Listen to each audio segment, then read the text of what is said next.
So good morning, everyone. We'll get started. It's lovely to see you all here today. My name's Jennifer Boddy. I'm the Deputy Head of School for Learning and Teaching in the School of Human Services and Social Work. And I'm joined today by my colleague, Donna McAuliffe, who's Head of School for the School of Human Services and Social Work. So it's wonderful to have you all here. Essentially today we wanted to talk to you about why the world needs social workers and why you should study social work at Griffith and what makes us passionate about social work. So I hope you enjoy the presentation. If you do have any questions, we will keep an eye on the chat, so please be sure to make use of it. But before we go too much further, I would like to acknowledge the traditional owners of the lands in which we are all meeting on, and I know that is we're across various places across Australia. And for me at the moment, I'd like to acknowledge the Awabakal people, which is the area in which I grew up, and very privileged and to be able to be here this week and work from Awabakal country. But ordinarily, I reside on the land of the Minjabul people in the Bundjalung Nation. So I'd like to acknowledge the traditional owners of those lands and of all the lands we're meeting on, and to pay my respects to elders past, present and emerging, and to extend that respect to all Aboriginal and Torres Strait Islander peoples and to all of you here today. So thanks for being here. It's really lovely to see you online. So I'm going to hand over to Donna. And what we thought we might do is talk to you a bit about, why study social work and why study social work at Griffith University.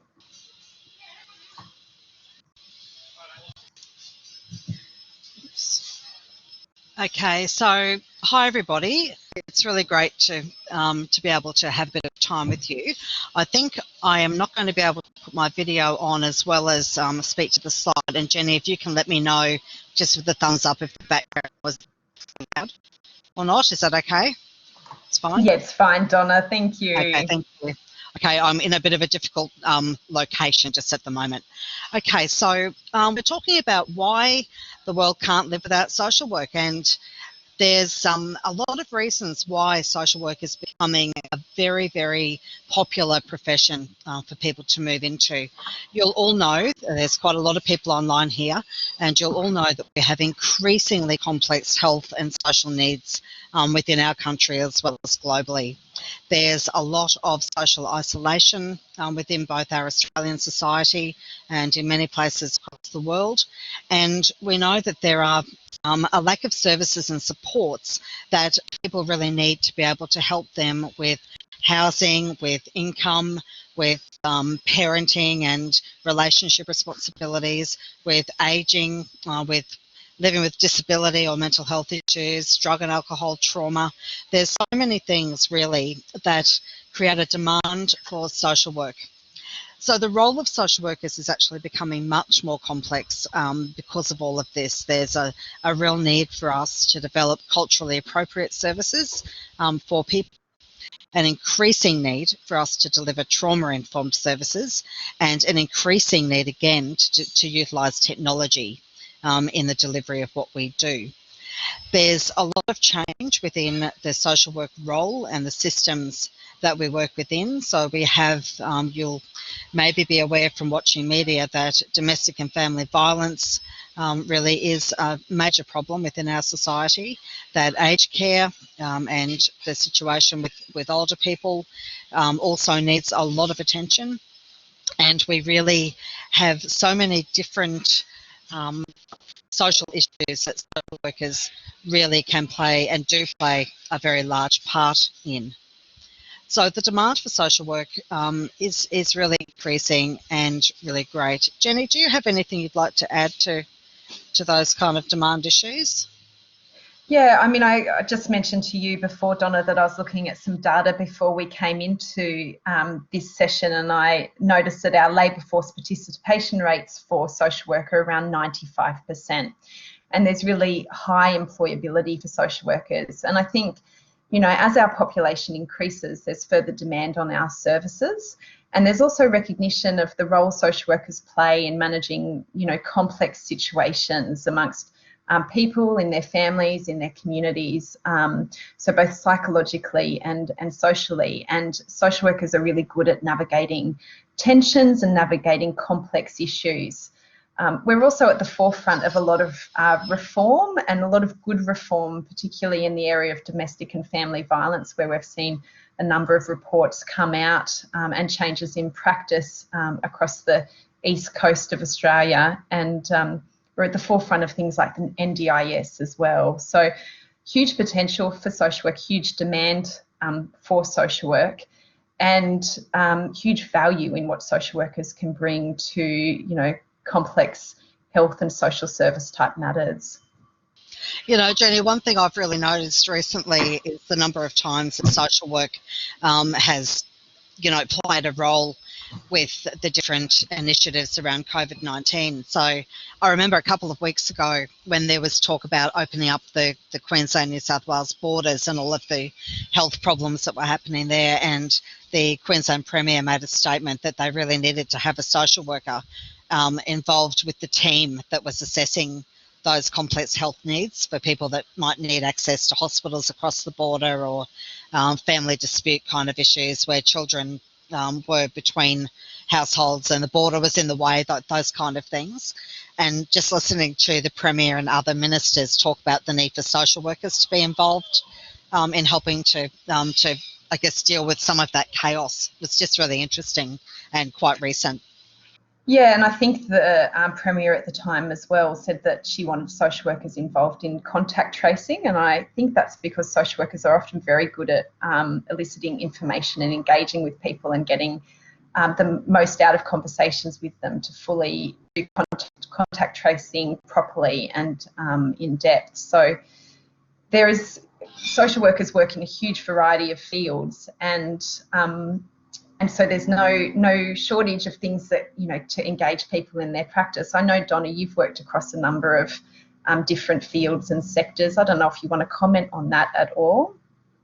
Well, I mean, I'm thinking about the, you know, the work that I've done in homelessness agencies and providing emergency relief for people who don't have, you know, enough food, can't pay bills, all those kind of things. So we're moving into an economic decline right now, where all of those kind of things are so critical. Social workers are going to have to be the people who deal with people who are unemployed, who are trying to move back into employment, who are trying to, you know, pay their mortgages when they've had a period of unemployment, all of those kind of financial and legal issues. Social workers are the group of professional people who will be doing the advocacy for people who are really stressed and really stretched in all of those areas.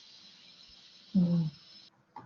And I think that's one of the things, Donna, that got me really interested in social work was seeing the role that social workers play in advocating for people who are marginalised and people who are oppressed, and really passionate around promoting social justice and more equity in society. And social work, training in social work gives people the skills and knowledge to be able to advance social justice and make things better for people. So just some, you, Donna? I was just going to add one last thing on that. There's also all of the issues around social isolation and increased use of alcohol and drugs with that comes with isolation, comes with unemployment, all of those kind of things, the health impacts of all of the changes that we're seeing in our society right now. So social work, again, has a large role in helping people to navigate, I guess, changes in their circumstances and their lifestyles as well. Mm. I'm having a look at the slide that you've just put up, Jenny, about the facts and statistics here, and you know, social work is actually considered an essential service, and you know, quite often it's nurses and medical people, paramedics, etc., that are put up as being essential services. But we know that really, when people really do need that assistance, that on-the-ground assistance, it's often social work and people in the helping professions that really rise to the fore here. So social work as an essential service is really quite a, you know, a very valid way of describing what we do. Mm. And our employment projections are set to continue to grow. They show a need for almost 30% more social workers over the next 5 years, and we've had a growth rate of about 40% over the previous 5 years. So we have been growing, and we're going to continue to grow as a service. And I think that is partly because we are an essential service.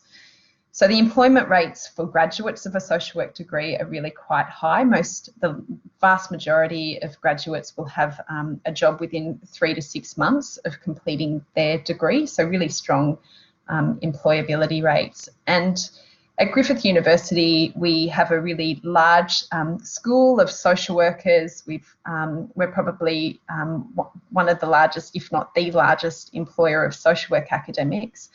And what that means is that we've got expertise across a range of areas, such as drug and alcohol, domestic and family violence, child protection, disability, mental health, ageing, and more. So if you are to study with us at Griffith University, you will get to learn from academics with expertise and real connections with the field as well. And, I think what's really good about the staff that work at Griffith is that they have all actually worked in the field. So we have one of our best, they're all fantastic, but one of our best social work academics has experience in palliative care and bereavement. And, when you listen to her talk about the sorts of cases that she's had over her time in working in palliative care, I always think, if I am in a situation of end of life, I would want somebody like her to be kind of right at the bedside, I think, and working with my family and being there for my kids and, all of those kind of things.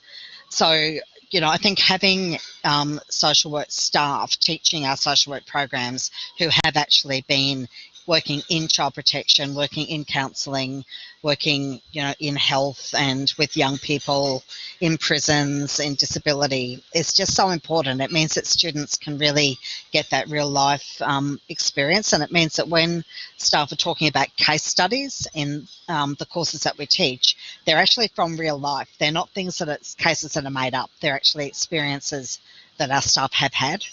I reckon that's a really good thing about having a group of staff that are very connected to practice.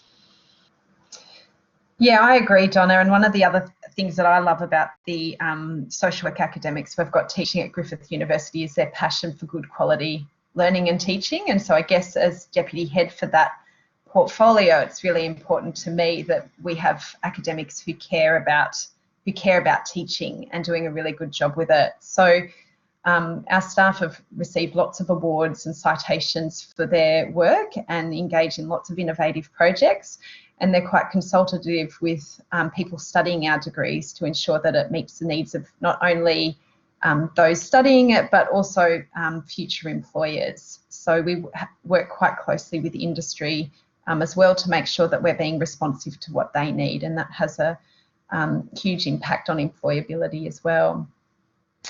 So yeah, and I've been talking to some social work supervisors recently who work in the Queensland health system, and they have been saying to me that the Griffith social work students that are out on field placement in health are some of the best that they've had for quite some time. So it's always really good to get that sort of feedback from people that have been social workers for quite some time, and they're not backward and coming forward. Most of these people, if they're not happy with the quality of the education that students are getting, they'll certainly say so, and they won't take our students on placement.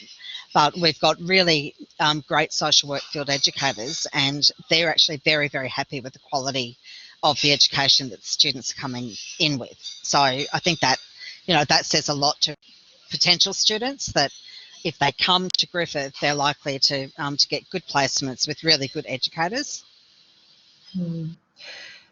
And you will get to work in a variety of different fields, both on placement when you're studying the degree, and we'll talk a little bit more about that in a moment, but also in your future professional practice. And you'll be able to work in a range of different ways. So not only just doing casework and counselling, but also community work, group work education, policy, leadership and research. So it's quite diverse, the skills that it equips you to practice with. So Donna, oh, sorry, go on. Yep. I was curious to know what brought you to studying social work. What was it that Oh, gee, made you want to be a social worker? Well, I wanted to be a nurse first off when I left high school, and I went to talk to a matron at a hospital, and she said, no, nursing is definitely not for you. You'll argue with the doctors. So I ended up going to social work, but it was because I had seen so much of the, I guess, the disadvantage that people experience. My dad was a lawyer, and he worked in both family law and criminal law, and he talked a lot about the sort of people that that he worked with in legal practice, and often I would go to court as a child and sit up the back and you know, observe the people that were coming through the courtroom. And I remember thinking, well, you know, there are so many people here with such different experiences and different lives, and I became very interested in ways of about who would actually work with and help people when they were in those kind of situations. I gravitated towards social work, I think, quite naturally. And I mean, I went to social work straight from high school, and I have never looked back. So if somebody was to say to me now, would I have changed my life pathway, I would not have. This has been a really great profession to work in for all of these years. I've loved it all the way through. How about you, Jenny? What was your motivation for coming in to social work? Well, I think it was, you know, I mentioned before about seeing injustices and wanting to do something about them to create a more equitable society. And I really appreciated that social work was a values-based profession that sought to advance social justice and human rights. And I guess I've got some memories growing up of seeing things that weren't okay, and I wanted to then go into a profession where I could do something about those things. And like you, I came straight from school into my social work degree, but I've noticed as an educator that we have a lot of people who also come to social work later in life. And I know, Donna, you talk about the different reasons people come to social work in your book, The Road to Social Work Practice. And it's really great to have people not only that are school leavers, but who are coming to the profession later in life, who bring a wealth of experience as well. So I don't know if you want to comment, Donna, any more on that from your book. You know, the last Master of Social Work course that we taught last year, we had the youngest student in that course was 22, and the oldest student in that course was 73. So, you know, it was this really, really large age span, and all of the students, 100 students or so, kind of in between. So I think one of the amazing things about social work is the diversity of people who come into the profession. And it means that it's such a diverse profession anyway. There are so many different opportunities that that students can move towards. So it's certainly a profession where you can move around in between different fields of practice. As long as you've got that kind of basic foundation knowledge, then, you know, you can really kind of take social work anywhere that you want to take it. And on the slide that we've got here, how you'll learn, I mean, the way that we teach social work is really a whole lot of knowledge-based courses, but also that field education experience. And, you know, social work has 2 field placements that add up to 1,000 hours all up. And a lot of the different professional degrees don't have that much connection, you know, with actual practice. So 500 hours for the first field placement, 500 hours for the second. That's a fair bit of time actually working with people and being supervised in the field. So that really gives a lot of experience out there. And our graduates can work overseas, but we can also arrange placements overseas. So some people may want to do a placement in UK, USA, India, Nepal, and elsewhere, and that is an option as well. And we support those field placements to really ensure that you're able to embed what you're learning in the university setting in the practical setting. And what a lot of people find is that they develop networks while they're on placements that you know, they rely on in their future employment. And so it's a really good way. Some people get jobs out of their first placement, but certainly people get jobs after they've completed their second placement. One thing I would say is when you come to study social work, it's really important to have a real openness to learning and a real commitment to engaging with it. So we deliver all of our courses in a combination of formats, online and on campus, with some really small classes, particularly when you're learning skills, to some larger classes. And the people you meet when you're studying are the people that will become your professional colleagues in years to come. So it is quite life-changing in many ways. So we have a number of degrees in our school, and the ones that relate specifically to social work are on the screen in front of you. So we have a Bachelor of Social Work, so that's an undergraduate degree, and that's for people who have not completed a degree previously. And that particular degree is available online, as well as at the Logan campus and at the Gold Coast campus. And it is a 4-year degree full-time, although many people, do study part-time and complete it over a longer period. At the postgraduate level, we've got the Master of Social Work, and it's a 2-year full-time degree. And this particular degree is for people who already have an undergraduate degree in a related area. So some people will come into the Master of Social Work who have got, a Bachelor of Psychology or a Bachelor of Counselling or a Bachelor of Nursing, Allied Health Sciences, Education, and a range of different degrees. And we assess each of those applications to determine relevance to the profession of social work in accordance with our professional association guidelines. And if you do have an undergraduate degree, you can come into the Master of Social Work, which is 2 years full-time. We've also recently introduced a combined degree, the Master of Social Work and the Master of Mental Health Practice. And that essentially means that people graduate with 2 degrees in the end. One is a specialist degree focused on mental health, and the other one is social work, and that takes 3 years full-time. And we've got a range of other degrees within our school. So if you think, 4 years is too long for me, we also have a Bachelor of Human Services, which is 3 years, and we have a number of graduate certificates as well, which are just 6 months or 1 semester full-time. So there's a range of different options in addition to these. And Jenny, there's also now the Bachelor of Human Services that students can do in 2 years, making use of our trimester system at Griffith. So we've been able to put some courses there into the trimester 3, and then be able to get a program, a Bachelor of Human Services program, in 2 years as well. So, yep. That's very attractive too for students who are wanting to fast track, a degree. And, when students are kind of asking what's the difference between human services and social work, essentially the difference there is that social work does have that 1,000 hours of the field placement that the Bachelor of Human Services degrees don't have. They have 400 hours of placement, but social work has the 1,000 hours. And also social work is a professional degree that gives eligibility for the Australian Association of Social Workers as well. So that's kind of an important difference between those 2 degrees. There are certainly many organisations where people with a Bachelor of Human Services or a Bachelor of Social Work could be doing essentially the same type of work. But when it comes to actually wanting to then progress or perhaps shift into different fields, there are some organisations where they will only take people with the social work qualification. So that's kind of the difference. A lot of people ask that question, so I think it's important.